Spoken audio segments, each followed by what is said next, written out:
Listen.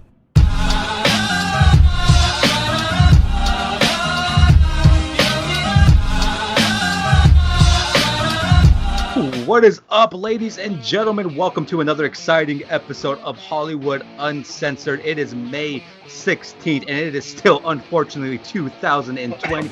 I'm sorry for taking a little hiatus on YouTube. I'm sure some of you have noticed. This has been kind of a weird, strange week for your boy, but we are back, and we are back with Hollywood Uncensored. And guess who is also back? The homie, the good brother, Rossi Montgomery. Brother, welcome back. What's up, man? Good to be back. I mean, we were killing it, dude. I mean, I know it was me and you for a hot minute, and then 2020 decided to go to complete shit, so we had to do the podcast on hiatus for a little bit.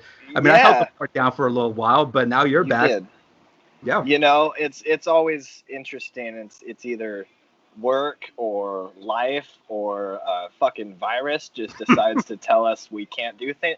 But yeah, it's been interesting, and to add to that, you absolutely have been holding it down, not just for your stuff on your own, but obviously on the guys. Everybody that watches your stuff knows that you've been holding it down for GCF talent and everything right now. It is very hard, but we're trying, guys, and we're putting stuff out as much as we can. So obviously my thanks goes to you, Hollywood, for always pulling through for all of us.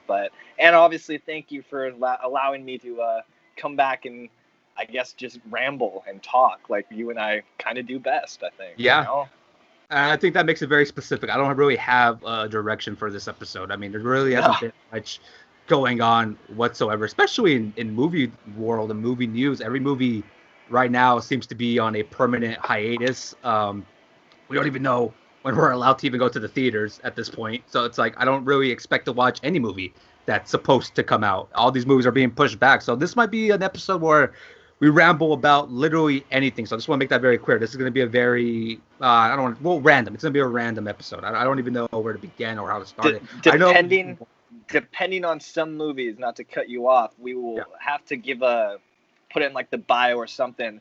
I'm not afraid to say it. I think this is going to be for certain movies, a spoiler, not a spoiler free, a spoiler kind of pot. We're going to be going in depth of talking about certain movies, maybe some that people haven't seen yet. So maybe our opinion will kind of help them, or maybe it'll sway them away. But because there's some movies that I think we need to talk, and like you just brought up, I think we can get to one movie right now just to talk about, just to start. And it's a new one coming out that allegedly they say it's coming out. What do you think about the news about the new Mutants movie? Still trying. I completely forgot. Honestly, it's a good start-off point, actually, because I was struggling to figure out what started. New Mutants, man. I'll have to see it to believe it.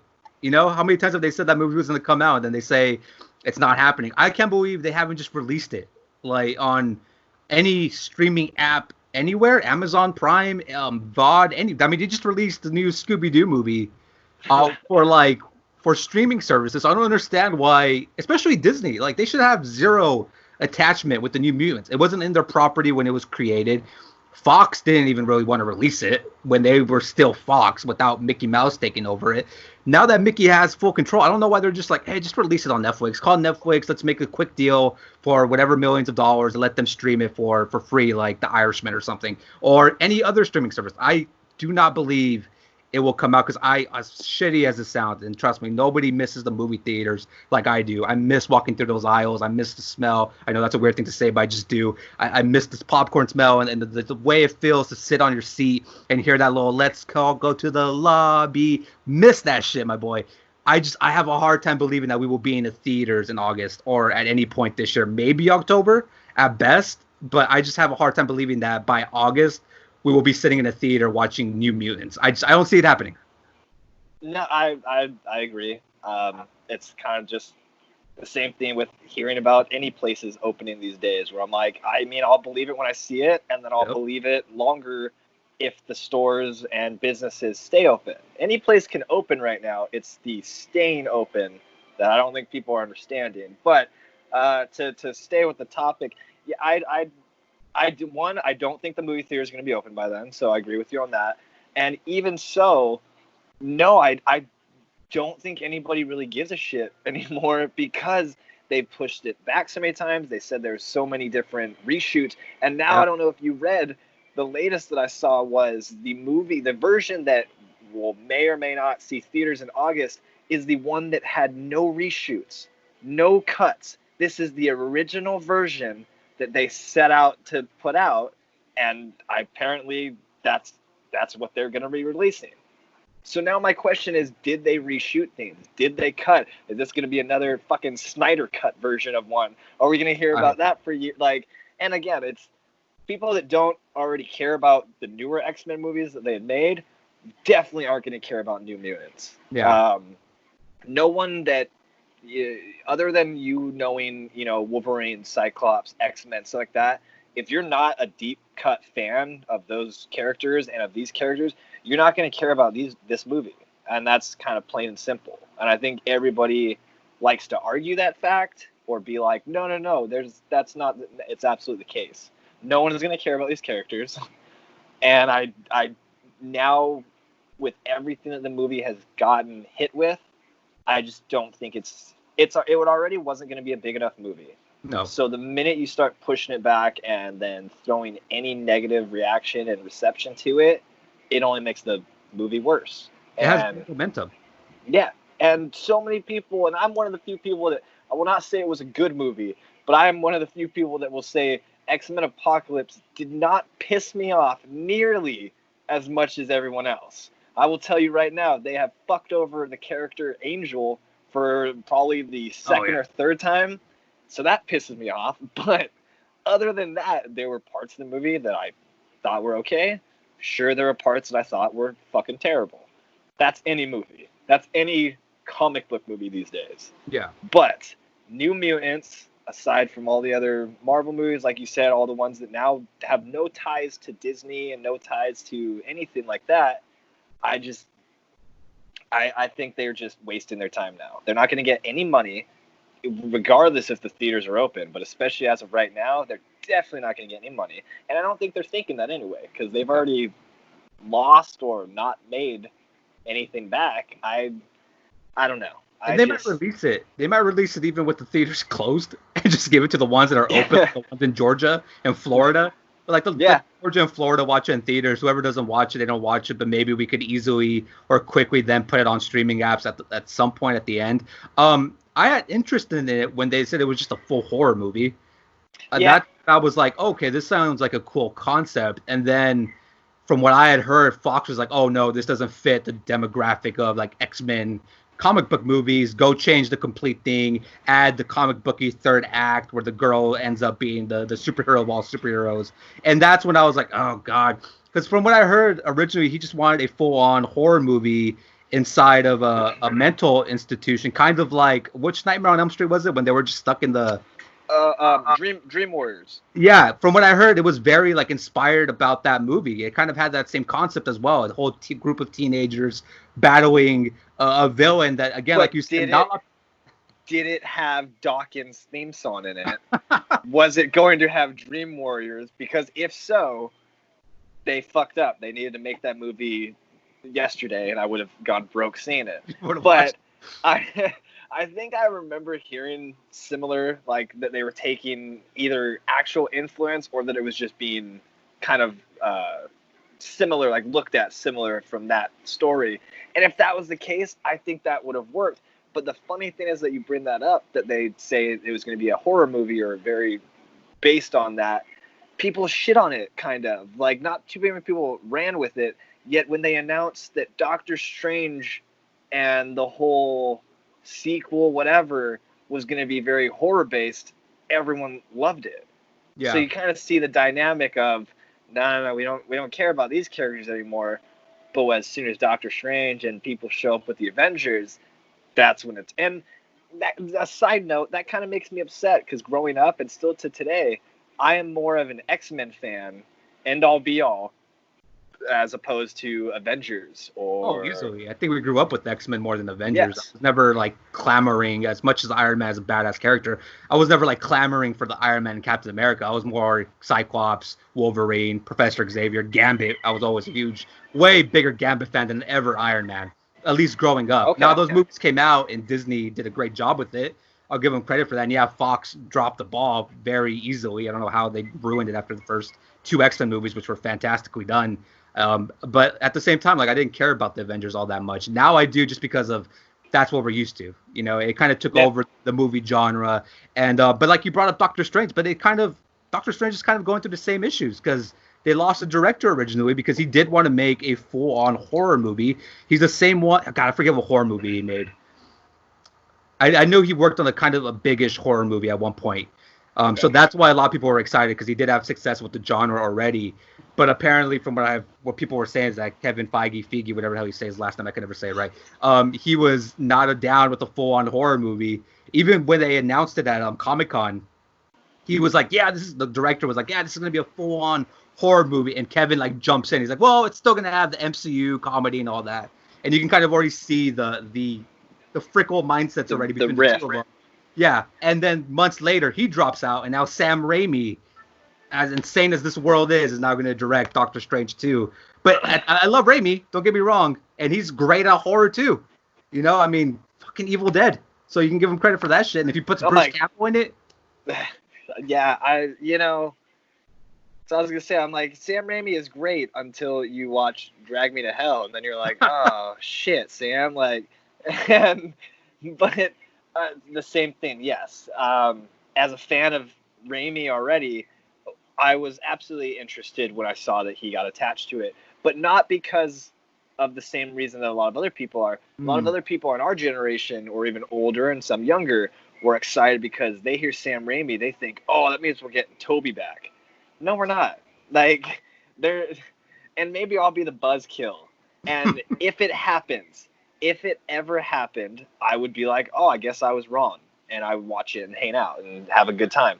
But as of right now, and I've been wrong before about certain movies, I do not believe and I do not think we will see a live-action Spider-Man universe involving Tobey Maguire, Andrew Garfield, anybody other than Tom Holland.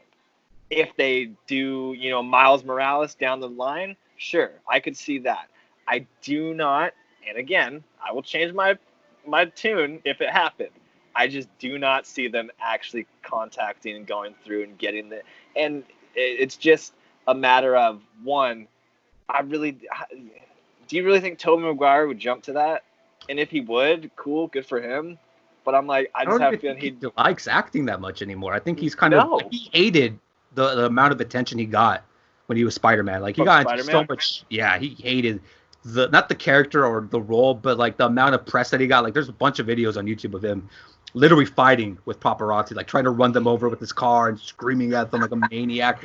I just do not see him. Maybe he has matured and he kind of just welcomes it at this point. I'm like, that is not very friendly and neighborhood Spider-Man of him to try and run people down. He took the emo Peter Parker that we got in the third one and just carried it with him his life. So while he's trying to run people down, he's just like dancing in his car, just like pulling his hair over to one side. It just has that little swipe on the middle. I don't see them. But here's the other question: would you want them to do it though? Because I don't think I would care. I wouldn't care, honestly. If they did it, I'd be like, okay. If they didn't do it, I'd still be like, okay. I would be interested in it because, and this is again the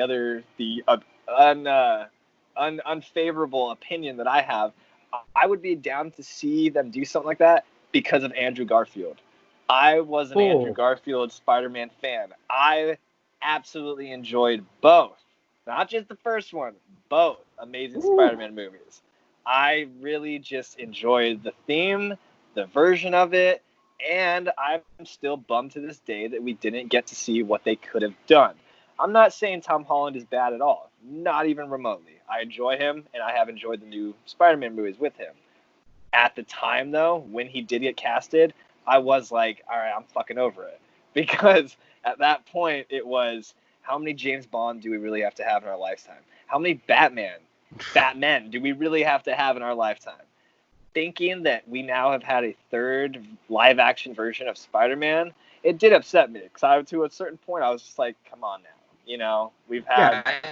Yeah, it's a little too much. I'll probably lose subscribers for this. I still can't stand Tom Holland as Spider-Man.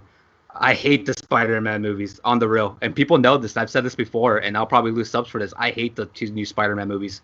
It's so campy, Really? and he Okay. can't do shit. He needs help from everybody, dude. That's why I hate the. You know what it reminds me of? Why I think I hate it so much? It reminds me of the terrible Flash TV series that's on the CW right now, where like he needs the help. They're the Power Rangers at this point. They just needs like a team of people to help him in every situation. I get it. Look, I love Spider-Man the character. He's in my top 5 easily. But you've essentially, and I'm sorry, MCU fans, please don't come after me. This is just my opinion, my personal opinion. You've turned him into Robin, and you've made Iron Man Batman, and now he's transitioned from being the Robin to Iron Man's Batman to now he's kind of becoming his own kind of Nightwing type of thing. I just that's the way I see it. I feel like I don't need Spider-Man to have that storyline. I kind of like the classic, Uncle Ben's not even a thing, really, at all in the new Spider-Man. I thought that was interesting. The first movie didn't bother me as much, or didn't really I had no anything to say. The second movie, I for sure thought they would just drop something little, subtle, anything, just saying, dropping the whole fucking. I'm been drinking. What is his whole responsibility? His whole. Oh, with great power. There we go. Yeah, I thought for sure they dropped that something. No, and it's not like that takes away from it, at least to me. But I will say, two things. One, I will say the saving grace, and this is a direct connect to another movie right now. Okay, two things. Guys, we're rambling again, obviously, but this is what we do. Spider-Man Homecoming was the first one. I don't know, Home Arrest, Home something. They name it Home whatever, yeah. Yeah, I can't fucking remember. The saving grace to the first Spider-Man movie, and I'll take the hate for you, man, if they argue, was Michael Keaton. End all be all. Michael Keaton made Spider-Man. Made that movie amazing, made it great, no pun intended. He made that movie. The sequel lost me on Mysterio, which is a character that I've wanted to see for so long. And to tie back to what we said before, maybe I'm still kind of gray on the area, because back in the day, I was promised and told that Mysterio was going to be played by Bruce Campbell. You are correct. I still think would have been fucking amazing. Easily. But, and people that know me, and you know it too, I am not a Jake Gyllenhaal fan. He did a good job. He did a decent job. But it kind of, to add to what you said, the whole Spider-Man needs help in this, I didn't really care about the whole buddy theme and then eventual turn. I was invested in the first movie. I liked the dynamic between Vulture and Spider-Man. Second one though, it didn't have me, and the whole kind of longing and loss of Iron Man only made it worse for me. Yeah. Because instantly I was like, yeah, no, I want Iron Man 2, you assholes, but we're not getting him. He's gone. Especially for a movie like Spider-Man. And the other thing that, I loved Michael Keaton as well, and his Vulture was really great. But my biggest problem with those Spider-Man villains, don't need them to be connected to Tony Stark in any way whatsoever. They don't have to be these ex-employees or rivals. That's what kind of scares me about when they do introduce the Green Goblin, because it's just going to be the evil Tony Stark. That's how they're going to present him. And he's going to be like, oh, I've been Tony's rival for such and such time. And that's what bugs me the most. It's like, I love Iron Man as Iron Man. I don't need a character, especially Spider-Man. Spider-Man doesn't need to bounce off of any other superhero. The dude is as big as Batman when it comes to popularity. Sorry, he's bigger than Iron Man. You know what would actually be interesting, and this really gives the either poll or see who's listening and who's a fan. The only thing right now, if we're pitching this idea to Kevin Biggie or whatever the fuck his name is, anybody in Marvel, if they're listening to us ramble, the only way I could see them pull it off, and I would be entertained. I'm one person, but they pulled it off by bringing in Norman Osborn to the MCU and everything, and they tried to make it work. They should just shock instantly everybody and blow out the gates with Norman Osborn introducing him as a character for one, but then going with the Dark Avengers storyline. That would be dope. That's the only way I could see them trying to tie him into being connected to Tony Stark, just by being like, oh, fuck Tony Stark, he's gone, blah, blah, blah, blah, blah. I knew him. Maybe they had a run-in with each other one time. Doesn't have to be big, but then have him be like, you know what, though? I have all this money. I have all this stuff. I'm going to buy his, home or something to where he gets the suits. Something to where he gets that. But why that movie will never get made is because, one, no one will fucking ever make a Dark Avengers movie. And two, no one will actually pull the trigger on the thing that they tried doing and failed, now coming up twice. And I wanted to try with the second one, but it's not. They have failed now twice with Suicide Squad. Is you're trying to cash in on necessarily bad guys by being a team. You can't do it. It doesn't transfer over from a comic book to a movie. I'm sorry. I don't care who argues that. It doesn't do it. It doesn't transfer over. No one is going to go see the movie, because also you go see the first Suicide Squad. Who do you actually care about in that movie? You care about Deadshot, Harley, and for some reason people cared about Joker. Other than that, tell me who the fuck someone cared about. I don't know why the fuck they cared about Joker. I cared more about Diablo than Joker's bitch ass. Yeah, exactly. I cared more about the fucker that had, Slipknot, whatever, and I hate Slipknot as a band, but I cared about that character way more than Jared Leto's Joker. Because, holy shit, man. Are you serious? Because I know there was some that you just brought that shit up. Or should we just go into that or continue with the Spider-Man Let's go into it. No, let's keep jumping, man. David Ayers, the director of the first Suicide Squad, continues to bitch on Twitter that there's a different cut, where they ruined the movie and yada, yada, yada. But he keeps really, pushing this whole stigma that, Jared Leto's Joker was, screwed over by Warner Brothers, and that there's a bunch of different clips that people haven't seen, and that he feels bad for Leto because he wasn't given the proper time or introduction. Look, David, the movie was shit. Did it have some quality moments that I was like, that's not that bad? Yeah, sure. Like you said, Will Smith was fantastic. Harley Quinn was decent. And everybody else kind of... Viola Davis as Amanda Waller was the perfect casting. That was Because to not cut you off real quick, I fucking hated her, which is perfect for Amanda Waller. Mm-hmm. I hated her the same way I've hated every version from comic book to video game to live action of Amanda Waller. That's her. She nailed it. Yeah. So keep going. Yeah, Viola Davis, Oscar winner, man. That girl could fucking act her ass off, and she did fantastic in that role. So that was probably David Ayer. David Ayer did fine with those casting choices.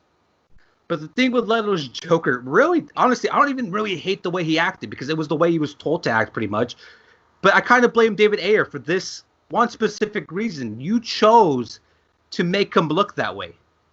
Nobody in their right mind wanted to see a Joker with a bunch of riffraff Mexican cartel tattoos with freaking lizard or crocodile purple jackets and stomach tats and the damage tattoo with no eyebrows with grills in the mouth. I don't care what the fans say. Oh, Batman broke his teeth. Yeah, but I didn't see it happen. So why do I care that Batman broke his teeth? I did not. If I would have saw that happen, I would have liked it.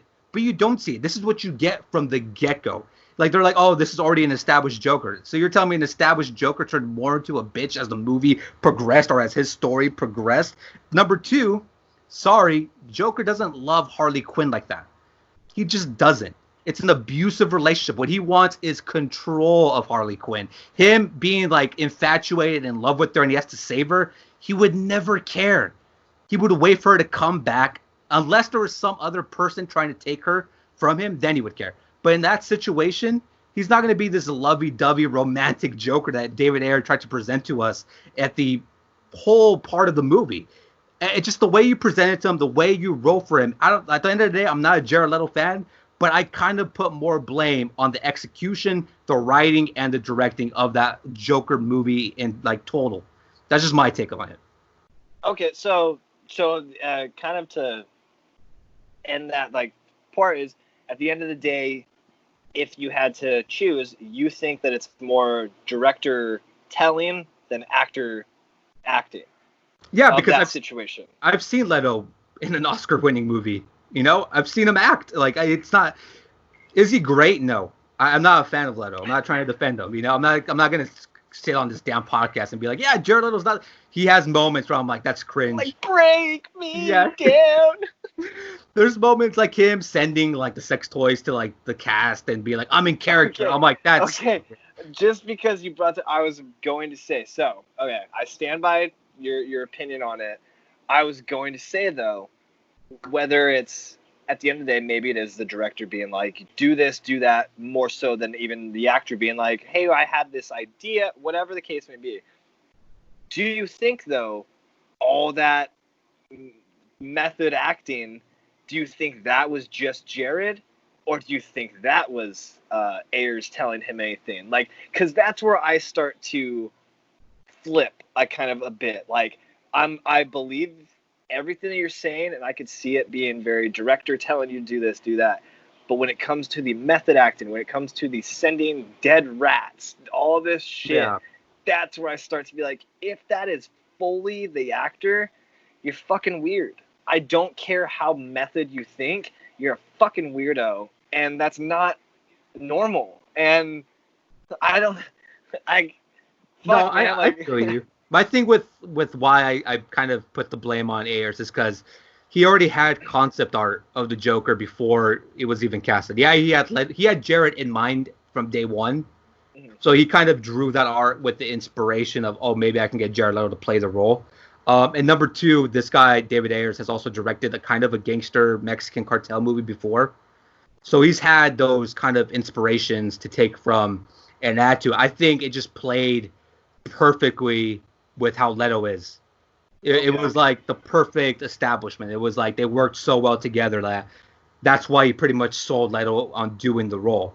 Because it's like, it's a fucking crazy character. I want you to dive into it and be ridiculous as you can be, because my Joker is ridiculous as well, and Harley Quinn is as ridiculous as she can be as well. So let's kind of also, I'm not stupid. I know that they're trying to market the Hot Topic crowd. I get it. They sold them millions and millions of merchandise. As terrible as that movie is, that movie was so profitable. Like, I worked at Hot Topic for a whole week and a half, man. I can tell you the shit that I had to see there, bro. And that was years after, what came out 2016, 17, around there, and we're in 2020. If you go Hot Topic right now, you will still see something from it. They'll probably say it's damn it, what's that new movie she came out in? Her movie, Fantabulous, Phasm, and Tabulous, something. There was 4 fucking words, and I forget the name. And I didn't hate it, honestly, that movie. I thought it was Did you watch it? I've still yet to see it. No. It's better than Suicide Squad. I'll give it that. It's way better than Suicide Squad. And I've heard that, but the problem is I wouldn't go say I love, but I absolutely think the world of Margot Robbie.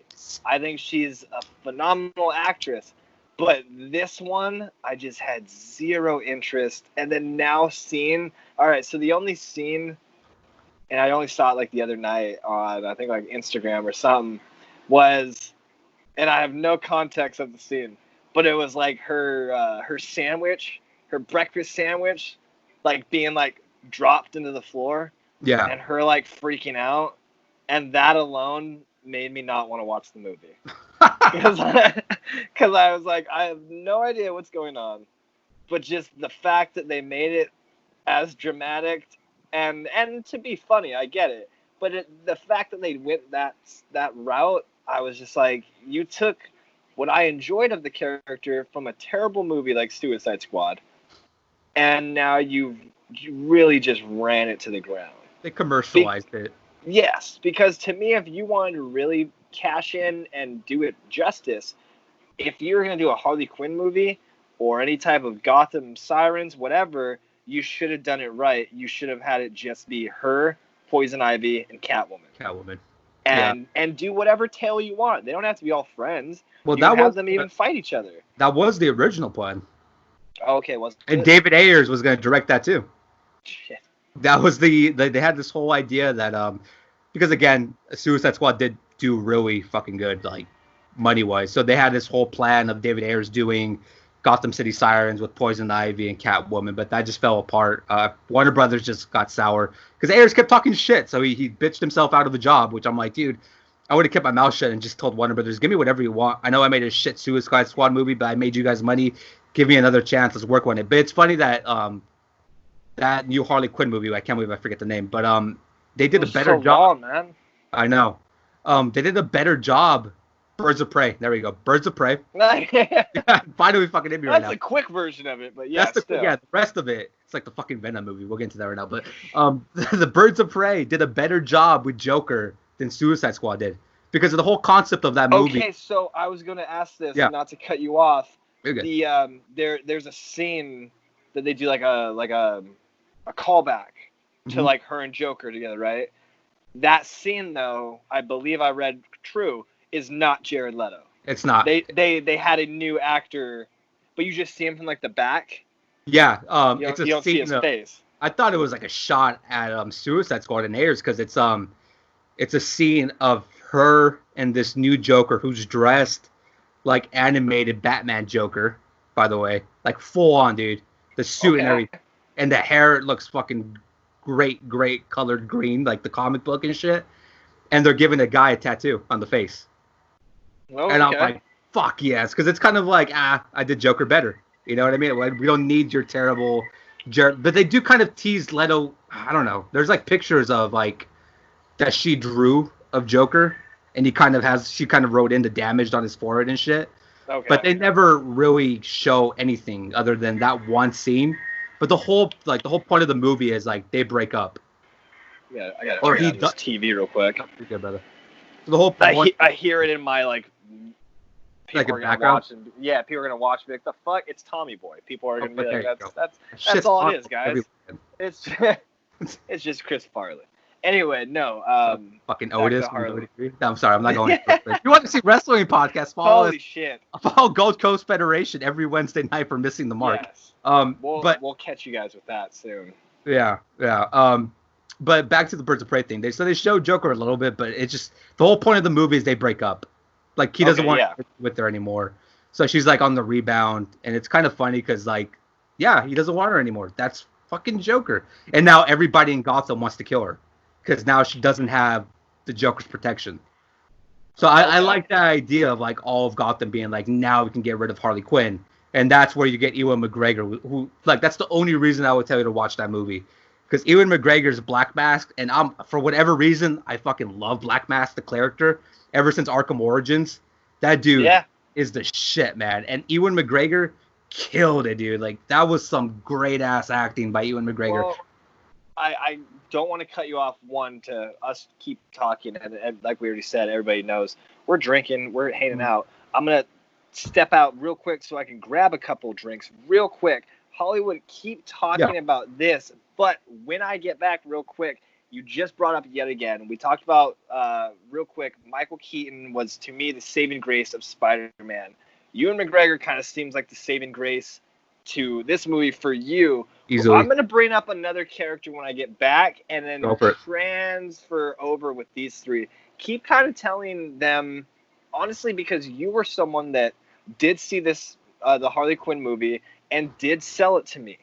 That I did. The reason that I will, because I eventually watch any movie that I think is going to be a piece of shit, whether it is or not. But I watch any movie, especially that you give your stamp and seal of approval, being like, it's worth the watch, even if it's bad or good. So kind of keep telling anybody right now what you really felt and add to this Joker theme. I'll be back in just 1 minute, and then we'll keep going, man. Yeah, go for it, sir. Yeah, I don't even think I did a Birds of Prey review. I know I watched it opening weekend because I thought they showed enough for me to get excited. And again, Ewan McGregor, bless his soul, man. Ewan McGregor is such a fantastic actor, the greatest Obi-Wan Kenobi of all time. Another movie that a lot of people didn't really watch because it made no money in the box office was Dr. Sleep. And he was so good as Danny Torrance in Dr. Sleep. He was just as amazing as Black Mask in Birds of Prey. And I feel like there's an agenda. I don't know. Maybe I'm being a conspiracy theorist. I sound like Eddie Bravo, the great Eddie Bravo. I'm not gonna get into the Khabib Tony Ferguson shit. That's a UFC thing. I'll get into that another day before somebody comments on that. But like, I feel like there's kind of a curse on Ewan McGregor because like every movie that he stars in or shines in gets completely shit on by the critics and the box office. Like Dr. Sleep was, in my opinion, I think I've said this on this podcast. I think I said it with Rossi as well. I thought Dr. Sleep was the best horror movie of 2019. And I think Ewan McGregor's performance in Birds of Prey was one of the better performances in a comic book, in like horror, not horror, my bad, in like villain mindset that I've seen in a very long time, other than like Thanos and stuff like that. Like he probably is. If you think about the DCEU, and I'm rambling right now, but your boy's been drinking some claws. By the way, I waited 3 hours for these claws to be delivered, so you know your boy's enjoying them. Ladies and gentlemen, by the way, if you're new to the channel, make sure you subscribe, hit the notification bell, comment down below. Let me know how you guys are surviving quarantine, and make sure you go follow Gold Coast Federation on their own YouTube channel. The link is down below in the description. But I was saying, I feel like Ewan McGregor is cursed. That was a great way to get back. Yeah, right. But here's why. Okay, tell me. The 3 Star Wars movies that he was in, people hated, shed it on.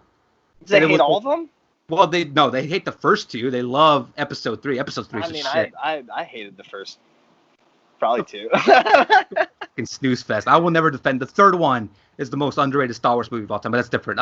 So he was in those movies. Those weren't like commercially successful as the other Star Wars movies, obviously. Okay. Dr. Sleep, fucking bombed. And I thought, in my opinion, best horror movie of 2019. It was better than that terrible It Chapter 2 movie. It was better than other horror movies that came out in 2019. And it bombed. And now we're not going to get the 3rd installment because it didn't make any money. So that kind of pisses me off. And then Birds of Prey comes out. He kills it again. And the movie bombs. And it's like, fuck, man. Like, when is this guy going to finally have a successful, like, acting and also money? Because now he's supposed to play Obi-Wan again. And they keep, like, delaying it on Disney+. So now I'm like, okay, now Ewan, he's just cursed. Like, I'm like, it's not him. It's just the world. They swear they love him, and then they don't go and see him, which I'm like, then don't say you love him if you're not going to go watch his movies. It still pisses me off about Dr. Sleep. I love that movie, dude. That was, and to add what we said before, that was one of your stamp and seal of approval movies. For me, I saw it, and I thought it was great. So it was I really didn't think about that for him as an actor, like, until right now, that I'm like, yeah, that's true. Like, a lot of movies, commercially well done movies that he was in, were not received well. And no, that's not his fault, because I'd stand by him too, being like, nah, that was great. And so I don't know, but you know, I think also, like we said, of telling people right now, it's spoiler. I think the fail that DC movies really hit are when they kill off a character, or when they don't decide to keep them or want to add to them. That's what they lost again, because now we don't get that, because I already know how it goes.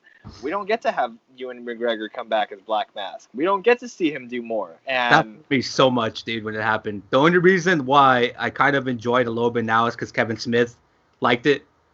He liked the way it was executed, but I'm like, there's so much more you can do with that villain. Yeah. Just stick him in Arkham. Why do you have to constantly kill them? That's the whole point of Arkham, is to stick those characters in there to kind of save them and be like, maybe we can use them later. Which, like, again, bringing it back to Michael Keaton, Vulture, you stick them in a jail cell and you're like, we'll save them there for now. And if it ever comes around, we might have to use them for, obviously, if you're a Spider-Man fan, you know what they're going to do at some point. Maybe, who knows? Sony always says they're going to do the Sinister, and they never do. And it never happens. But they at least leave that door open. When you do what Birds of Prey does, you completely wipe out any chance of potentially having a Batman Black Mask storyline, or even any kind of storyline with Red Hood, because you kind of need Black Mask for that as well, just to introduce that character. He plays a prominent role in that storyline. I hated that. It was just another dumb decision by Warner Bros. To, like, just quickly pull the trigger just to have that, like, gasp moment in the movie. And, like, okay, the movie made no money, so now you just wasted another great actor and a great villain. I said it right now when you were gone. I thought he was the best villain in the DCEU. In my opinion. if you compare it to all the ones they've had, I mean, I can't think of another one that compares to how great he was in Birds of Prey. I mean, BVS, you had nerdy Jesse Eisenberg, Lex Luthor, and Doomsday, which was shitty. Wonder Woman, you had Hades, but not really, because it was kind of like I didn't get that. I'm still very confused, but Wonder Woman, Black Manta. I mean, he was Black Manta, dude, had so much potential, and he's in the movie for like 10 minutes. So it's like, fuck, like just figure out your villains, DC. You have the best ones, in my opinion, to really pull the trigger on. You never fucking do it. Yeah, I mean, and that's always been my thing too. That I don't need to see the same villains and everything. So everybody knows that Joker is Batman's main villain. Same thing that everybody knows that Green Goblin is Spider-Man's main villain, in a sense. I don't need to see those characters anymore. Bring in newer characters, and like you said, for Marvel or DC, you don't need to kill them. You could throw them in a jail. You could throw them in Arkham if it's Batman characters. You could throw them in whatever thing for Spider-Man. Whatever the case may be, that is really, and I don't think any movie or any like franchise is ever really gonna like get that, because they will always still cash in on that, being like, oh, good triumphs evil. Like, no, who gives a fuck, man? Like, they don't need to die though. And then once you kill them off, it's, to actual comic book fans, it's kind of, it's no pun, it's dead to us then. Because then we're like, okay, well then I guess they're never coming back. That's it. When reading a comic book, it's not like that. So, yeah. To kind of elaborate on the whole thing, I just think DC is always gonna fuck that up. But Marvel does the same thing as well. Marvel has killed a lot of characters off as well that you're just kind of like, you didn't have to do that. I mean, again, full circle, you didn't have to kill Apocalypse or even act like you did. I think that's my reasoning why X-Men should have been like rebooted after they fucking did that shit. Because I'm like, what? Like, then again, Jean was shit too. So I mean, you could reboot that whole thing right now. But fucking Dark Phoenix, I still haven't watched it. I refuse to watch it. You know, man, it's bad, but it's not if you watch those movies in like an order of like good to worse, it would still go First Class, then Apocalypse, and then Dark Phoenix, and because it just gets worse each movie. Yeah. Oh no, Days of Future I guess is in there too. Yeah, which I kind of enjoyed as well, but same thing. Yeah, there was parts that I was like, this is stupid. I thought the Sentinels looked like shit. Especially the futuristic ones. That was how do you fuck that awful. Up? Yeah, I know. Especially when you go back to, what was it, X-Men 3, when they're in the danger room, and you see Wolverine does the fastball special with Colossus, and you just see the Sentinel head come flying back, and it's the original. Like, it looks so, other than the color, because it's all like, I think it's gray. It looks just like the versions from like the cartoon and stuff. How they couldn't just fucking do that in Days of Future, even the ones in the past still didn't really look like Sentinels. It still was very like, this is shit, dude. Like, and then again, you know, I gave up on those movies when they give Jennifer Lawrence all the control as Mystique. Yeah, that's when I was like, you've ruined it. I get that she's a big name, but giving her like the full control to do whatever the fuck she wanted as that character. Like, good God, did I want the original Mystique to come back? I love the original Mystique, dude. She was badass. What was it? Marissa Romaine? I believe so. I forget what Stamos. the fuck it was. Stamos' ex. That's all we know. I don't know her name. Yo, I did not know Stamos went to the fucking high school we went to. Yes, he did. He actually lived. He lived like right down the street. Down Pemberry Drive. If you guys look it up in La Palma. Yeah, they never mentioned that shit. They always They kept mentioning football players. I never did shit in the NFL, but they never mentioned Stamos. I was like, you didn't mention Uncle Jesse? That dude was way bigger than the fucking football player. Yeah, man. He's like walking around being like, have mercy. Like, no, but man, that's Full House, man. Full House. I feel like a lot of comic book movies just shit the bed nowadays. I think that they're all just trying to compete with MCU, and I'm like, do your own thing.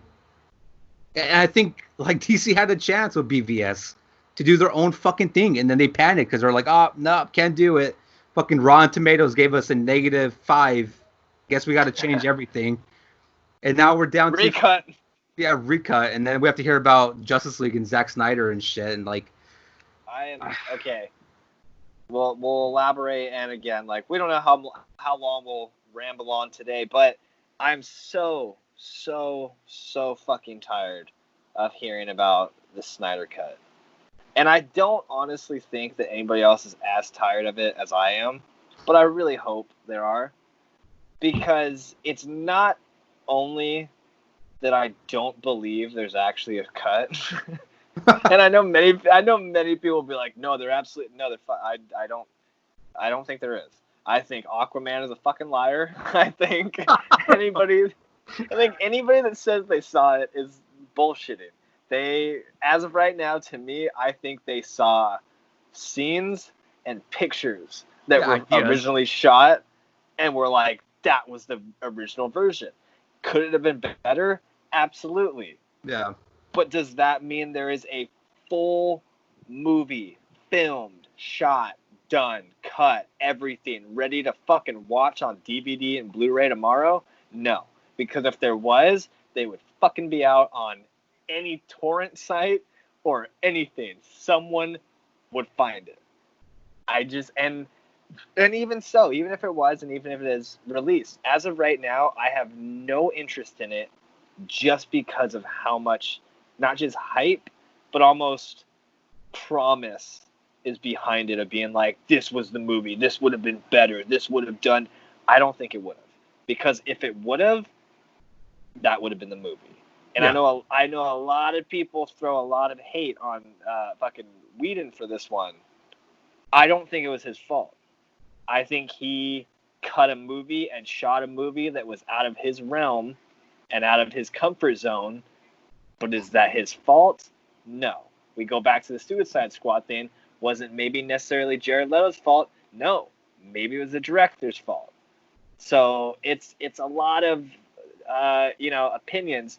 But my biggest opinion right now, end all be all, is I am so fucking tired of hearing about the Zack Snyder cut and version of Justice League. And if it ever gets seen from the world, sure, I'll check it out, and that's maybe it is greater, maybe it is better. Who knows? As of right now, fuck it. Like, I would be first in line to watch it just because. Fuck. You defended Wheaton, man, but I blame him for giving Affleck the worst fucking Batman scenes of all time. Like, fucking Batman smiling when Superman shows up. What the hell would Batman ever do that, dude? Like, there's so many scenes where I'm like, that's Wheaton. That's Wheaton. But like I said, he was out of his realm. Well, yeah, but he shouldn't have taken the job. But to add to that, I absolutely agree with you.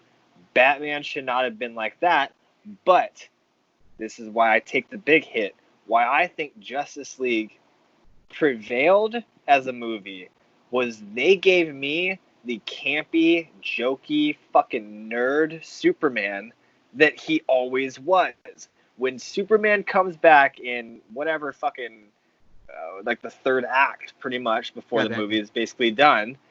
The first, and I forget like the actual, the literal dialogue, but when he's punching fucking...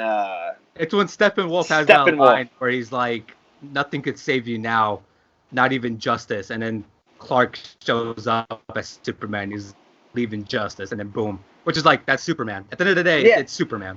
But it's not even, it's that, and then as he's hitting him, I just remember like, I know he says something else, and it's not exactly it, but to me it reminded me of like old campy Superman of like, as he hits people, he's like, oh, to the moon, and back down, and like, just so over the top. And I remember watching it in the fucking theater, mind you, while he's doing all these things and saying this dialogue.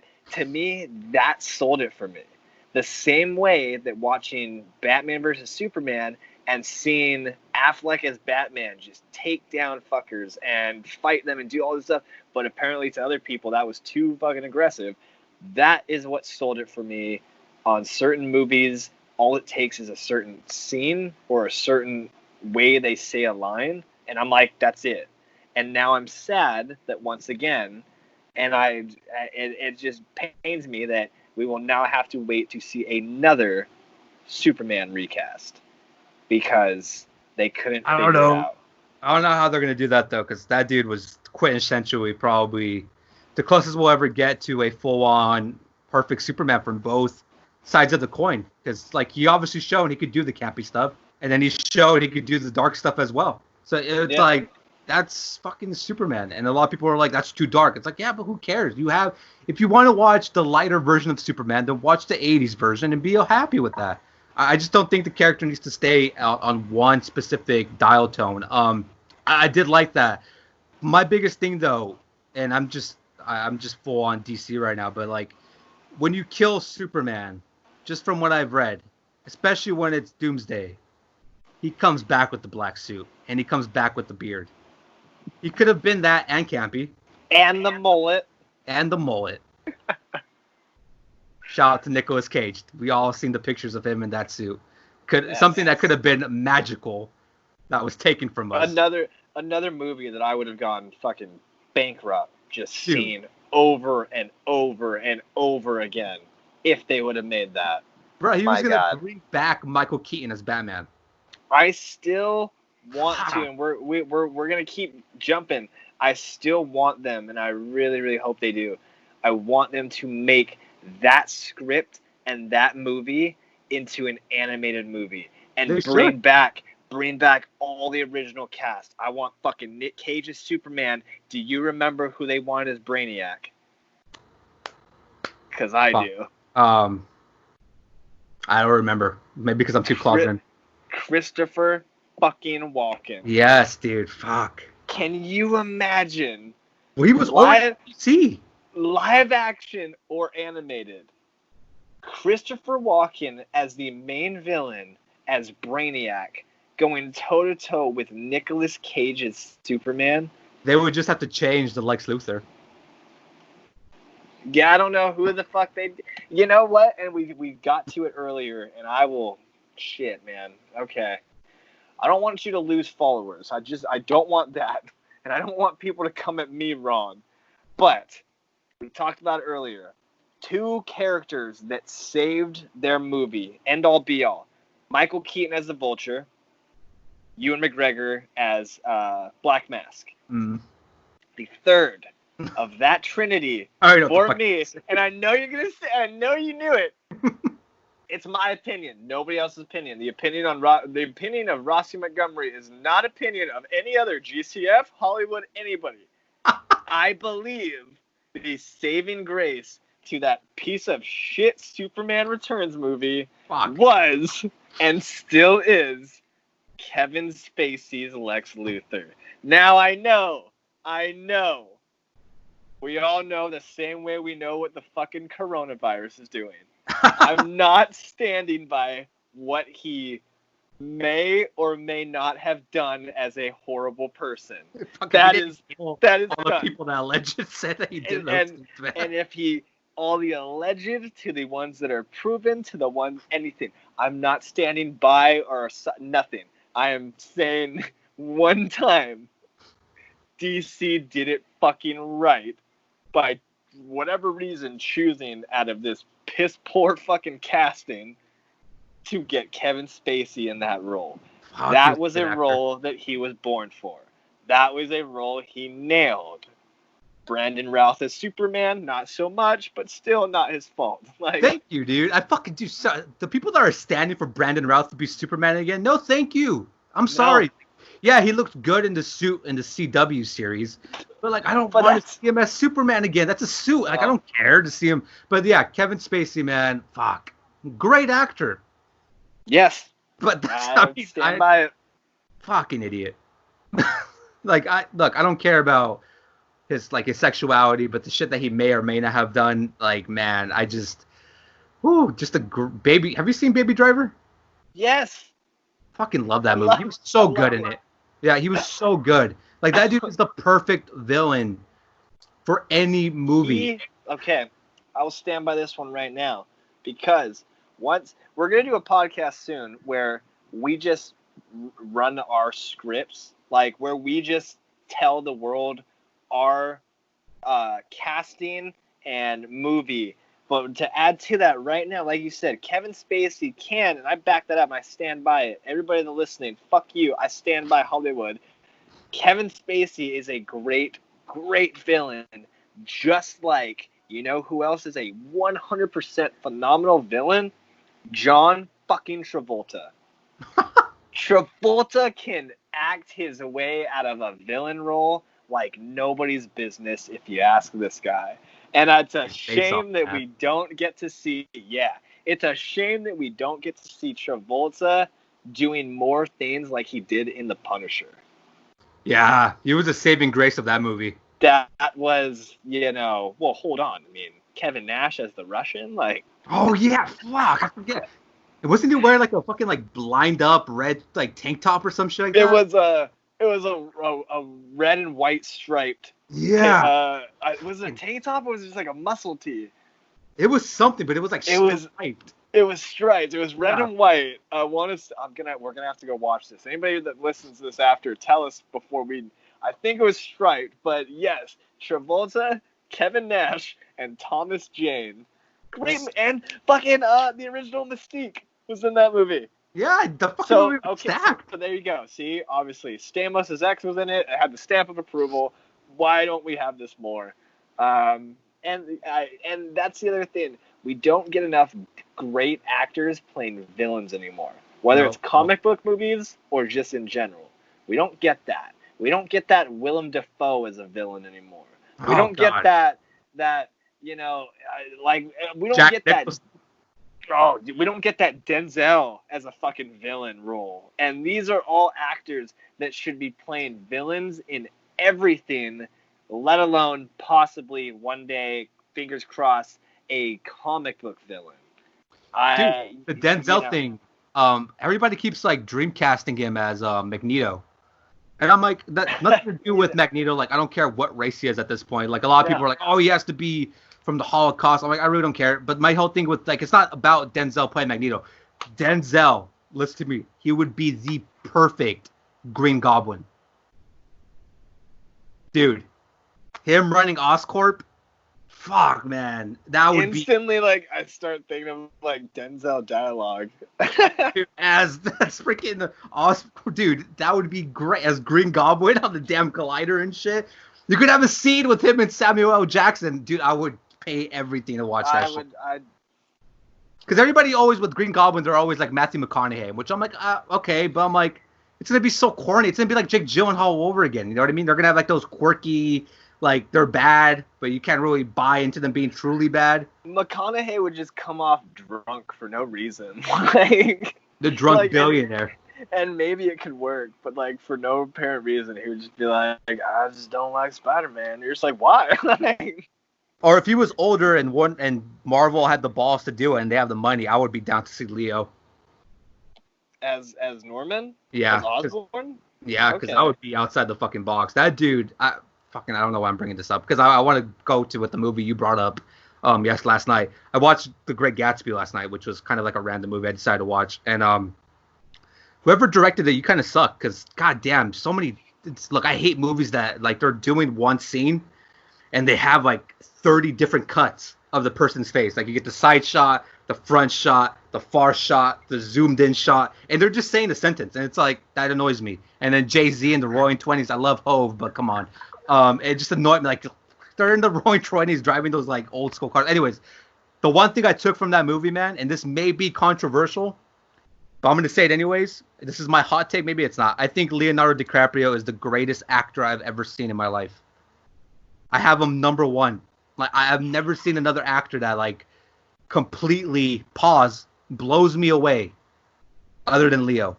And I've seen the greatest, man. I've seen the Pacinos, the De Niros, the Joaquin Phoenixes. You can go through the list of freaking amazing actors and actresses in the world.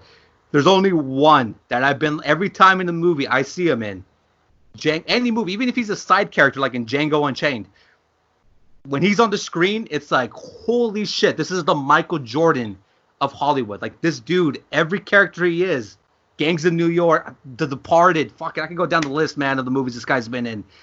I think Leonardo DiCaprio is the greatest actor I've ever seen in my life and ever in Hollywood. And that may be a hot take, and I'm sorry to Jack Nicholson. I still love you.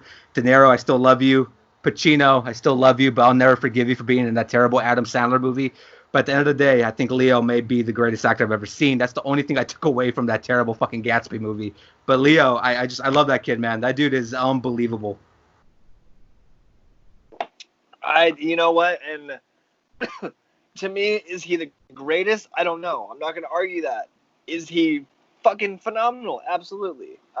In the last, maybe decade, can you name, and I'm sure not, you fucking for sure wouldn't, but can you name a movie that Leo has starred in or background role, whatever, in the last decade that probably wasn't a hit or wasn't a great movie or wasn't anything like? And I mean, like you said, you ran down a list of movies with Leo in it.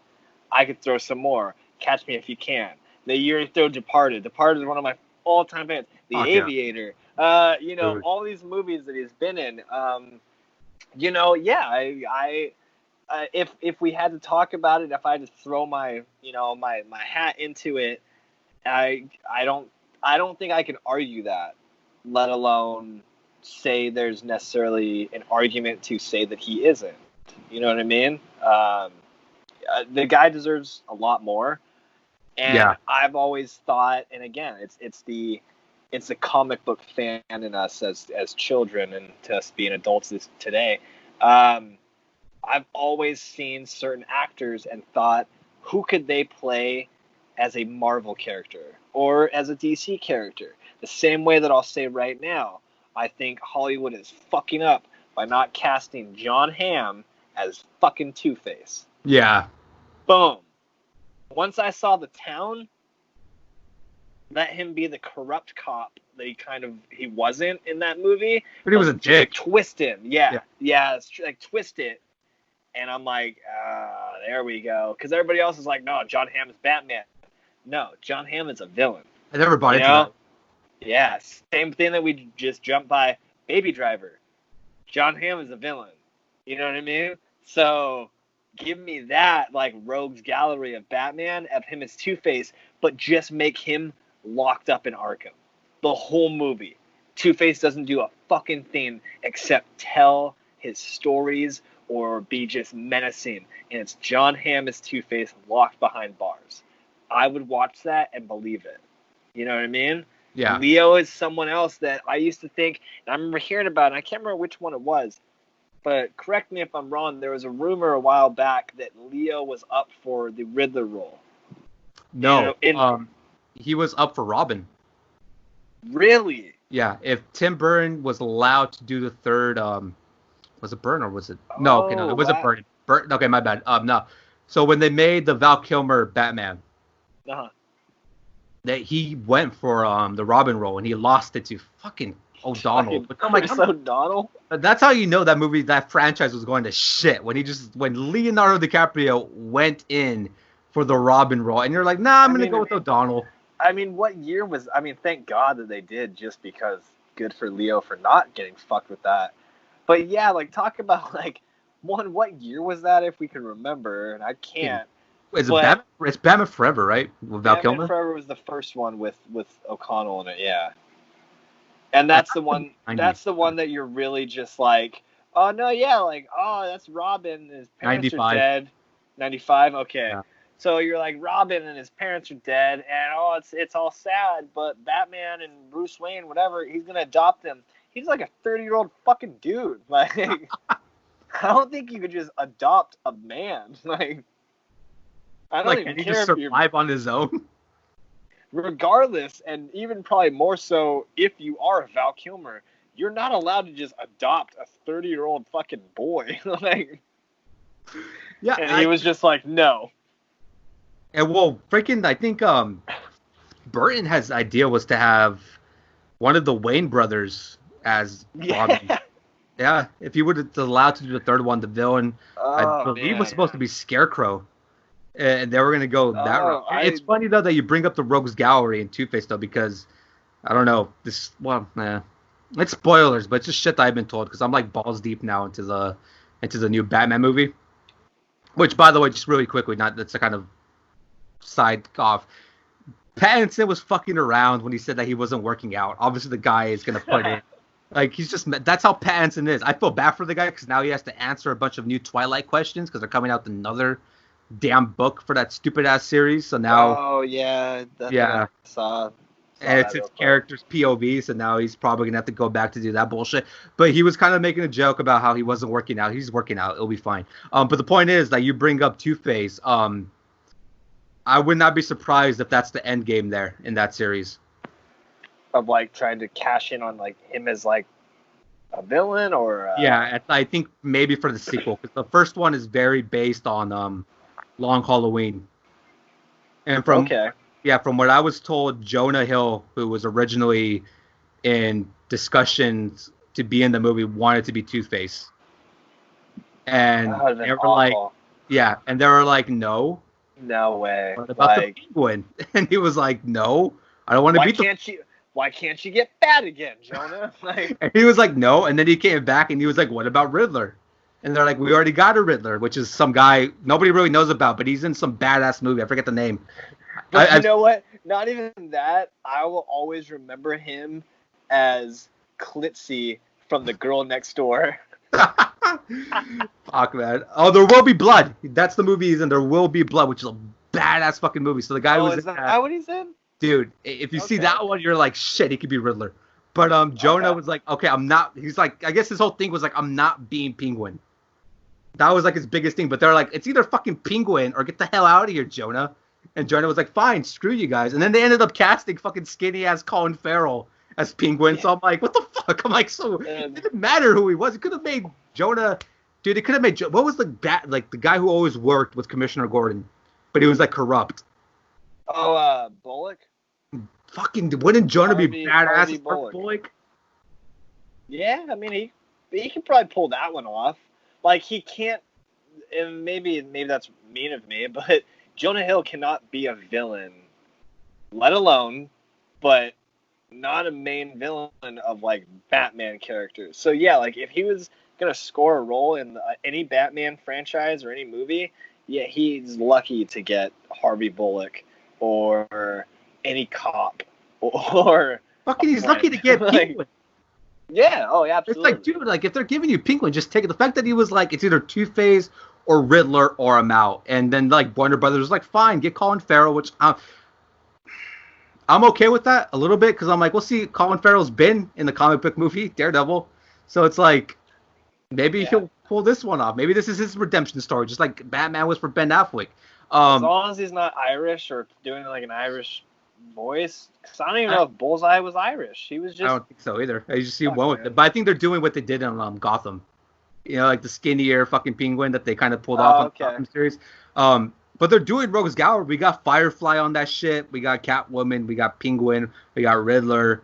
But I think it's all leading up to Two-Face. So I think that's what I was trying to get at. But let's bring it up. You watched fucking Rambo yesterday, which was funny because you brought it up to me because we were messaging each other last night planning this podcast, and you're like, dude, have you watched Rambo? Just very quickly, I did not watch Rambo, and this is why. Because a lot of people, and you could confirm this for me, a lot of people were like, oh, it's a political movie, and it's all about, like, making America great again, and the original director of Rambo was like, fuck Sly and all this, and I'm like, whoa. I'm like, I'm not watching it now, because now you just ruined it for me. Because if the original, I kind of always go with the originals, because I'm always like, if they're saying that so-and-so ruined said movie, I'm like, okay, maybe they have a point. But then you watch and you're like, this movie's fucking awesome. So now I'm like, I guess I gotta watch it now, because usually I take your point of view more than other people. You know, I think the biggest, like, fucking, like, shock to hearing the reviews or whatever, and I looked them up, man. When you told me, it's not Corona cough, guys, don't worry, it's just medicinal. It's all the smoke. Yeah, I was like, it's strictly medicinal, guys. I swear to God. I have a delivery driver and everything. But so the thing that kind of like shocks me of the reviews were the political part. Yeah. I don't fucking see that at all. Like, and don't worry, like, and I'm like we said, this is going to be the bigger part of why we will say this was a spoiler podcast, because we are telling other stuff. We told DC stories earlier and everything. This is the main one that is a very spoiler, because I'm going to give you, not just you, Hollywood, but anybody that listens to this, my spoiler of Rambo. Why I Rambo Last Blood. Why I think people should give it a watch, at least a watch, just because you can absolutely see far worse movies, and you're not gonna hurt yourself by watching this one. And to me, if you are a fan of any of the Rambo movies that came prior, this doesn't kill it. So that's why the reviews and things did kind of shock me. I was like, well, hold on. So if that's the segue, would you like me to do my spoiler of Rambo Last Blood? Real quick. Yes. When it comes to Rambo, I'm just gonna throw this out there. It's not fucking Rocky. Like, you know what I mean? Like, there's no prestige when it comes to Rambo. So that's my little quick take, real quick, before you go into this. Like, when I think Rambo, I'm thinking of a killing machine that's just fucking people up. It's not Rocky. There really is no political. It's not like Rocky all of a sudden went to box and he's like, I'm Mother Russia now, and like everything went to shit. But no, go for it. I just want to throw it out there before people are like, yeah, no. What's this? It's like, it's not. You said the same thing, and to even kind of go to add to that, whether you've seen any to none of the Rambo movies that came prior, that's fine. John Rambo, real quick, is an old vet that was in the army, and he comes home and fucking just kills people. That's pretty much the premise of any Rambo movie that ever came and ever was. And then they kind of would grow from there. And the newer one that they had made, maybe 5-6 years ago, I might be wrong about that, but the newer one that they had made was he went with like a tour group to like a jungle, and I can't remember if it was supposed to be like, South America, wherever area it was. That was the whole premise. So the premise of Rambo Last Blood, literally the movie just starts and he's fucking on a farm. He's got his own farm and he's just living, and you're already pretty much, yeah, like he's old man Rambo, and you're just like, all right, man, like, what do you have to fucking do? And real quickly you realize that he has fucking nothing to do, and he's just riding his horse and just being John Rambo at, you don't know how old Stallone is in real life or in fucking John Rambo years, so you're just like, you're old, but he just lives still. Him and Arnold, he knows. Yeah, pretty much. So the movie starts to go. You find out that on his farm he lives with, at first you don't even know who she is, just a random older like Mexican lady, and you're like, all right, that's normal, I guess. And then it turns out that he has a niece who is like a young Mexican girl. So still my question is, who the fuck is the brother or sister to, how are you related to this family, and why are they letting you take care of them? But they do. Joke, but I'm not gonna say it. It's our podcast. It's fine. It's probably the maid that Arnold banged and had a kid from. Well, I mean, who knows? And then Stallone just was like, you could come work for me, and but so the whole, you learn quick that Stallone's Mexican niece, her father is just a real piece of shit. So that's how they're like, you don't have to go see him anymore, blah blah blah, blah, all this stuff. And so it starts to go. Story progresses that she wants to go see her dad because she's grown up. I think she was at least 21 at this point. She wants to go see her dad. She wants to go to Mexico to see him. And they're, I swear to God, they didn't say it at first, but then they do elaborate that his farm is in Arizona. So this just makes me laugh more so that I'm like, yeah, it would be in Arizona. So John Rambo, as an old man, retires and has a farm in Arizona. His niece wants to go to Mexico to see her dad. She decides to take a trip out there, even though I'm guessing it never explains who the older Mexican lady on the farm is, but she's related to Rambo and the niece. I don't think she was the mother, though, because she doesn't seem like it. We'll just call her the aunt. And they don't give you the answers that you asked for. This is why it was political? They're just like, yeah, you thought this was political. There's just way more questions of how the fuck are they related? And how is this a family? But so the niece goes out, finds the dad in Mexico, despite being told not to. And he's a real piece of shit. So she then gets upset, leaves, has a friend that basically helps sell her into like sex slavery type kind of thing. Yeah, it takes a kind of quick turn. And you're like, oh shit, okay, she's stuck in Mexico now. That's fucked up. So Rambo fucking finds out, because he's Rambo, and he gets down there and finds the friend that basically like took her into it. And is like, I know you're fucking bullshitting me, but Stallone's like, ooh. So he gets her. And he finds out the club that she got taken. This is about, if I can remember without drinking before, this is about a half hour to 45 minutes into the movie. He gets into Mexico and finds out, because the whole first half is him really showing that he's the father figure to this girl. He's a great dude. He left all his life back, like his life before in the past, and he elaborates real quick to her like, I've lived before, and I've lived a time and lived all these things that you haven't. And she tries to be like, well, it's a different time. And he's like, it's never different. Like, I was Rocky. I was wrong. Fucking, I killed people. And you're just like, it's fucking 2018 at this point, maybe, dude. You don't have to kill people. It's Arizona. Like, he's like, no. So when she gets kidnapped, though, he goes down to Mexico, finds the people, and, you know, we're going to skip a little bit ahead, but, like, finds them and does all these things, and fails. Like, he doesn't find out all the things he wants and gets, like, the shit kicked out of him. But he's fucking Rambo, so he's not going to give up. And along the way, a random woman in Mexico at the time sees him do this and sees him get the shit kicked out of him and helps him get up and fucking rehabilitates him. And is like, the two guys that took your niece and, you know, beat the shit out of you are like two brothers in Mexico that are like crime lords. Wait, how the fuck does she know, though? I don't know, because I don't think they ever really reveal that she's a cop. She just kind of knows.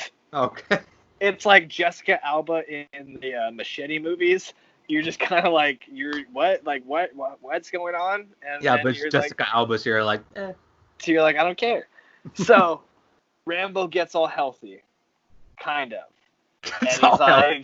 And he's like, I'm going to go back. I'm going to go back and fucking find these guys and find my niece. This is about an hour and 10 minutes in, I'm going to tell you right now. He goes back into Mexico, fucking beats the shit out of every dude, literally for about a minute and a half scene of him walking down like a corridor, literally killing everybody with a hammer. Damn. Yeah, just swinging fucking hammer to motherfuckers, and it's amazing. He finds his niece, he gets her out of there, drives away. An hour and 20 minutes in, when she was being held captive, she's being pumped full of drugs, all this shit, it's horrible. When he rescues her, like I said, it's got to be an hour and 20 minutes in. He gets her out of there, they're driving down the street, she's talking, all coherent, everything. Boom, spoiler, guys, she fucking dies. Whoa. Rambo is fucking just upset. He can't deal with himself. But he drives her all the way home to the fucking, we'll say, the Mexican aunt, and he lets her fucking bury her. This is an hour and a half in now, tops. The whole fucking first half of this, you're like, Rambo is a great guy. Rambo is a nice father figure that is a good man And then this shit takes a turn and you're like, whoa. But for that first hour and a half you are understanding and you are just like humanizing John Rambo, which sounds hilarious. And then the last 20 minutes of the movie, it becomes Rambo and he fucking kills everybody. Jeez. Like in the best way possible. And I told you that I would tell you especially, and everybody that listens to this, the ending kill scene. So he gets the fucking two main guys that like were the head of this guy, or the head of the company that takes these girls and does all this shit. He killed the first brother real quick. The second brother, he kills all of his henchmen, does all this thing. He's in a tunnel that he built himself. So these guys are running around while Rambo is just setting up like booby traps and shit, and then has like a fucking like he has his own bullets that are like explosive bullets. So at one point he just like it's literally like Punisher Rambo, and like so when he finally gets the last guy down, he even tells him like he has a walkie over like a loudspeaker. The ending scene again. While he's killing all the henchmen, it's playing a song by The Doors, and it just seems like it could have been in any like action movie. So it just made me laugh that it's fucking Rambo. But it was just perfect. So he kills the last guy by being up top and just shooting arrows to pin him against a wall. Like 2 arrows to the shoulders, 2 to his like knees. The guy's stuck. Rambo hops down, starts walking up. At this point, Rambo's been shot twice. So you're like, uh-oh. John might not make it out of this, but we'll see. So as he walks up to the main guy, and he just fucking mutters something like, I'm gonna take your heart. And he fucking literally pulls out a fucking just goddamn John Rambo knife and just cuts him. And just cuts, literally cutting down. And then reaches in and pulls out his heart. Like a fucking 80s like Jean-Claude Van Damme movie. Damn. Fucking just pulls out his heart and then just throws it down and leaves. And the last scene of the movie is John Rambo still shot and bleeding, but just sitting down on a rocking chair being like, I tried leaving my past behind, but it came back, and I'll keep doing this until I die, and then fucking credits. So I'm like, how the fuck how did his past come back when he was the one that put himself in that situation? Yeah. I don't remember the other Rambo movies have anything to do with sex trafficking or the cartel or Mexicans. I don't remember that part of Rambo where any of that took place. I don't like that sounds amazing and it sounds better than Arnold's Terminator movies, like way better. Oh yeah. Yeah. But like that's just hilarious. Like no, Rambo, you killed a bunch of people, which makes sense. I understand why. I still don't get the reviews then, because none of that sounds like the reviews I heard. Because the reviews were like, oh, it's a American going down and like doing all like promoting violence, which I'm like, it's Rambo. What the fuck did you expect Rambo Honestly, to like, do? No, like that's what's funny. Like a lot of like the scenes in the movie are the cartel, I guess if you call them that, beating the shit out of Rambo. Like, so if anything, you're like. You're showing an American get the shit kicked out of him. But I didn't even take that from it. You know, I took that Rambo is getting the fuck kicked out of him because in the third act, he's got to come back and kill people, you know? Well, yeah, especially when, like, his niece or whatever the hell it is, like, taken. Like, it's like, okay, first of all, I think he's Italian. He's Italian. It's like, it's not the same as, like, a redneck from Texas going to Mexico and be like, I'm going to hunt some Mexicans down. Which, like, I could say that because I am one, so I'm like, don't get triggered by that, fuckers. Eddie Guerrero, rest in peace. But anyways, like, my thing is, like, it doesn't sound like he was given a reason, and he went and did his thing. The funniest thing, though, is him being like, my past. Your past has nothing to do with any of this movie. The best thing, too, as it's, like, he's done talking, and the camera's, like, pulling out, and he's on his, like, little rocking chair on his patio. And as it starts to like pan out, you just see one fucking corpse still on his patio, and that broke me because it's just like him being like, I'm at peace now, and I will fight for whoever. Even though, like you said, it's like, why are you fighting people? Like, granted, your niece got taken, but and honestly, it's like, okay, you lost your niece, and that makes complete sense. But why are you going to continue doing this? You're not a superhero, bro. Yeah, like this movie just turned into Rambo watched Taken, and then was like, I can now do that, and fuck which I'm fine with. Like, we need a crossover with John Rambo and fucking all of them at this point because they're all making the same movie. What's the character's name in Taken? Did he have a name or? I mean, he has a name, but they were all like different. Like it's just Qui-Gon Jinn. Yeah, it's Qui-Gon without the lightsaber.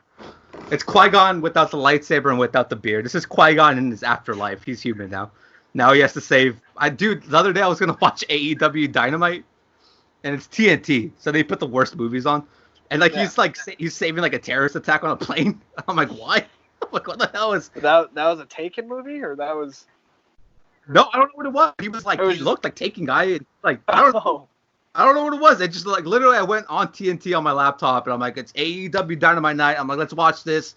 I'm trying to get on there like 10 minutes before like the lag and shit started, and he's like on a fucking airplane, literally killing a guy with the oxygen shit that comes out of the fucking airplanes.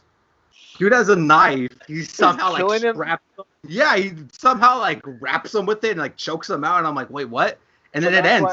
I stopped. I was like, wait, he's killing him with oxygen, or no, he's killing him with like the rope of the oxygen, which I'm like, that's even worse. Why didn't you show it? We're gonna end the podcast right now. We had one question that was was asked. I'm shocked. One. Well, that's more than GCF. I'm sorry, Saint. Yeah. Don't kill me. Don't fire me. I don't know if you watch Clone Wars. I don't think you do, right? I've seen some, but of it? Okay. I haven't seen enough. I know this dude always asks me the same Clone Wars questions. I'm sorry I haven't answered any of them just because I barely caught up like a few days ago. It ended completely. Like the series is like finito. It's the end. But I think that question was like, what did you think of the finale of Clone Wars? Fucking, you could not do a better job with that series. The ending of it was perfect. I mean, I don't know what else you can do. The fact that they added sound bites from the actual movie, that fucking got me. Like listening to Hayden Christensen's Anakin again was like, fuck yeah, I'm down with that. I've never hated his Anakin. A lot of people were like, oh, he's too emo. Turns into Darth Vader. What the fuck did you expect him to do? But I like that. I like the way they completed, especially the end shot. Spoiler, nobody's watched it. It's on Disney Plus. It's been on there for like 3 weeks now. End shot is literally Darth Vader showing up with the blue lightsaber, which I'm like, fuck yeah. Him with any color lightsaber, I'm like, especially the blue one. It's like that's deep. But they did a great job. My wish, my hope is the guy who built Clone Wars gets the keys to the car. I think he should be the head honcho over at Lucasfilms. I think there's with Lucas and Disney. I don't know. Did you watch Rise of Skywalker? Yes, I did. Yeah. Did you like it, or did you like kind of you know what? That's what's funny. I enjoyed it, but if as we end it, this will be a good cliffhanger for the next episode, guys. Yeah. If I can end that by just giving you literally a tier review of the new trilogy, the new 3, my tier of from 1, 2, 3 of what I thought was the order that I enjoyed. Yeah. Fuck. Forgive me the titles. The first one the newest one they remade, or sorry, not remade. The first new one was The Force Awakens. Force Awakens, and then The Last Jedi. And now The Rise of Skywalker, yeah. Rise of Skywalker to me was the weakest. Ooh. I really enjoyed Jedi. And I thought Force Awakens was good, but after watching Jedi, I was like, I enjoyed that more. And that's the one that usually gets the most hate. Ooh, fucking the next episode will be good.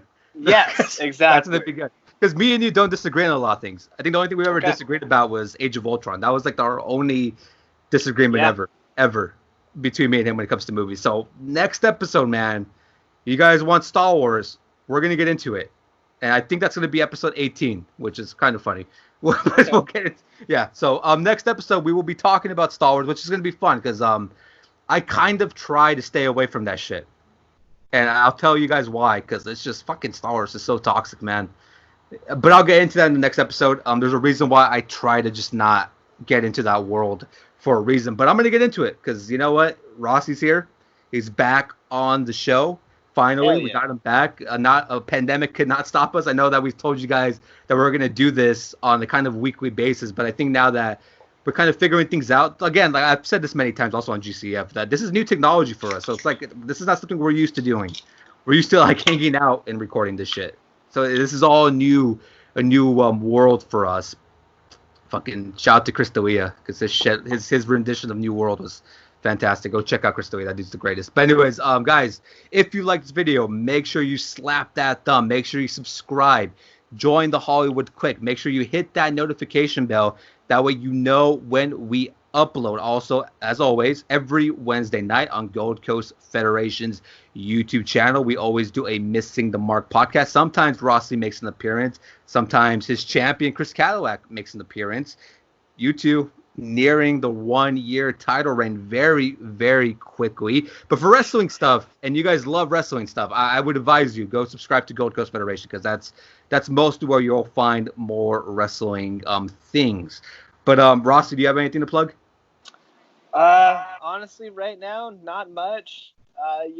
Rossi's always trying to play music on his own, trying to do things, and then I'm always just like you said, GCF is the home, and whether it's doing Missing the Mark right now while we get back to the mats and marks, and I'm ready to get back to work. So as of right now, my work is kind of anything. I'm the freelance worker at the moment. So the more Hollywood Uncensored I get to be a part of, the happier I am. The more I get to be a part of GCF Missing the Mark, the more happier I am. So I just want to plug whatever you're doing, and I just hope all the viewers keep listening, and if you guys enjoy what I say, and if you don't, that's fine too. I like listening to myself, so it's okay.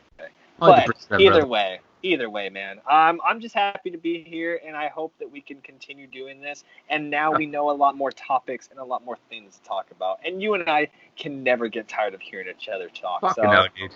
It's fun. I mean, we had no plan for this episode, and we went 132 minutes plus. So, I mean, sometimes the episodes with no plans end up being the best ones. From my experience of doing podcasting, I think when you have really no game plan, you kind of end up bringing out the gems. And I think this episode was very entertaining. And then again, fucking next episode, we're going into Star Wars. So that shit's going to be very entertaining. Again, when Rossi's on, we're always going to be talking movies, always pop culture, entertainment, things that just kind of, we find interesting. So make sure you subscribe, join Hollywood Uncensored or the Hollywood Quick, whatever the hell I call this channel at this point. I know a lot of you guys want me to do reactions to AEW and WWE. I did do one for Monday Night Raw. Once again, they blocked the video, so that's why I kind of just said F it and didn't do a video for the rest of the week. It gets old after a while, my boys. The copyright system on YouTube is shit. But that's why maybe some of you guys don't like that. But I'm kind of transitioning more to podcasting, just because I have a lot of interesting people in my life, and Rossi is one of them, and there's a plethora of people that I know that I really want to have on this podcast. But mostly, at the end of the day, this podcast was basically based for me and Rossi to just talk shit. And I think we did that tonight, and he's back, and we're probably going to keep doing this. Again, life happens. I mean, I'm not going to promise that we're going to come back tomorrow or the next day. We got to figure a plan out. But we will quickly come out with a brand new episode at some point, and you guys will be the first to know. And then again, if you have a question, comment down below. Ask that question. I promise you we will feature you on the channel and answer that question as soon as we possibly can. But ladies and gentlemen, this has been episode, I want to say 17 of Hollywood Uncensored. I haven't done an episode in 2 weeks, so fuck. I mean, this has been a long layoff, but your boy is back. Your boy is feeling good once again. This has been fucking White Claws, episode number 17 of Hollywood Uncensored. It is your boy Hollywood Hogan. Rossi Montgomery here. We will see you guys as soon as we can. You guys stay safe, stay clean, wash your hands, wear masks, social distance. I know everything is opening up, and trust me, if anybody's excited about that, that is me, because there's a lot of things that we had fucking planned before this pandemic happened, but we will be back very soon. Ladies and gentlemen, this has been Hollywood Uncensored. As Rashi's showing you guys, make sure you guys stay safe. We want to see you guys soon watching our videos, and as much as this grows, hey man, let's just say I have a plan real soon. Maybe we'll do a live show. Fuck it. Maybe. We'll see, ladies and gentlemen. I'll see you guys real soon. You guys have a great night. Too sweet.